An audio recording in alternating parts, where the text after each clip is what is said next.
Hi, it's Justine here to talk to you guys about booming, busting, becoming fearful of pain. These are all concepts that we use in pacing.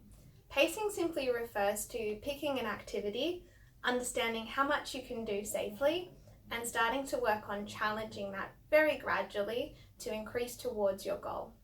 What I've put up here is an example from the Noy Group's Protectometer book. And it's a graph which refers to some examples of how you can get this wrong and what commonly occurs when people try to increase their activity when they're in pain.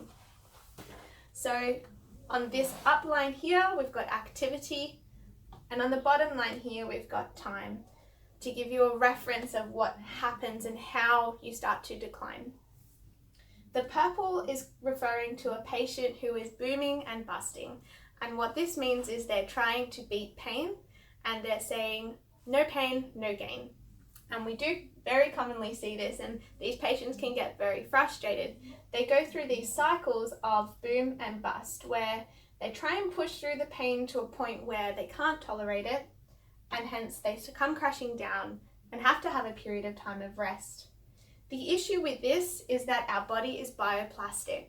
And over time it will learn that this is dangerous or threatening and try to, in fact, protect the body more by bringing that pain on sooner and sooner and sooner until the activity level here is quite low before that person is really in a lot of pain.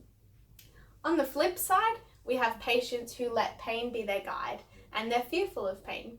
So every time they feel pain, they try to cut back. And you'll see here that that's again causing these bioplastic changes and letting our body learn that movement is dangerous, and hence they get to this point where in no time at all, activity at small amounts is really increasing their symptoms to an intolerable point. So how a clinician here would help you would be to understand what your tolerance level is.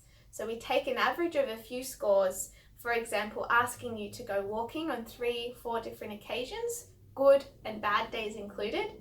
And from that average that we take of your scores, we get you to work at about 80% of what the final average is. And this is our baseline. The way that we help to create this trend in the opposite direction is by challenging that by 10% each time you engage in the activity. So over time, we allow our body just that chance to readjust, get used to, and trend in the opposite direction. I hope you found this helpful. If you have any questions, please comment below. Otherwise, you're welcome to come into the clinic anytime.